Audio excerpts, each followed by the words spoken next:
Most people get this wrong when they ask if a cash advance app is worth it. They focus only on one thing. Can I get money fast? But here's the truth, no one tells you. Speed is not the real value. The real question is cost, flexibility, and long-term impact on your financial habits.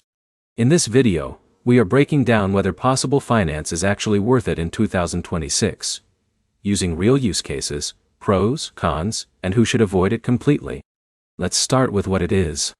Possible Finance is a lending app that gives small installment loans designed for short-term financial gaps. Instead of payday-style lump repayment, it lets you repay over time in fixed installments. Now here's where it gets interesting. For someone like Alex, who suddenly needs a few $100s for a car repair or emergency bill, Possible can feel like a lifesaver. He gets access quickly, and he does not have to pay everything back in one paycheck. But here's the problem most people miss. They assume borrowing money is free or harmless as long as the app approves it. That is not true. Even installment loans come with fees or interest, and those costs matter more than people realize over time. Now let's talk about when it is actually worth it. If you have no access to traditional credit, or your bank does not offer overdraft protection, Possible can act as a short-term financial bridge.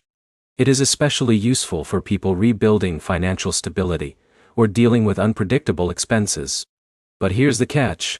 It is not designed for long-term borrowing. If Jake keeps using it repeatedly every month just to cover regular expenses, it becomes a habit instead of an emergency tool. That is when it stops being helpful and starts becoming expensive. Now let's look at the advantages. It is easy to use, approval is relatively fast, and repayment is more flexible than payday loans. That flexibility is the main reason people choose it over traditional high-risk borrowing options. But now let's be honest about the downsides.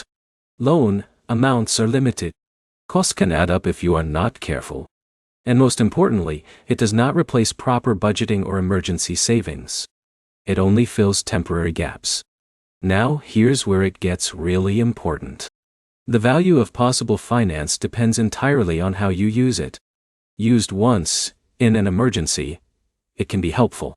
Used repeatedly for daily expenses, it can create financial pressure over time. So is it worth it in 2026? Yes, but only as a short-term emergency tool, not a financial strategy. To wrap it up, Possible Finance is worth it if you need quick access to small emergency funds and you understand the repayment cost. It is not worth it if you rely on it regularly, instead of building savings or improving income stability. The smartest users are not the ones who borrow the most. They are the ones who use it the least. If this helped you understand it clearly, hit like, leave a comment with your experience, and subscribe for more honest financial breakdowns like this.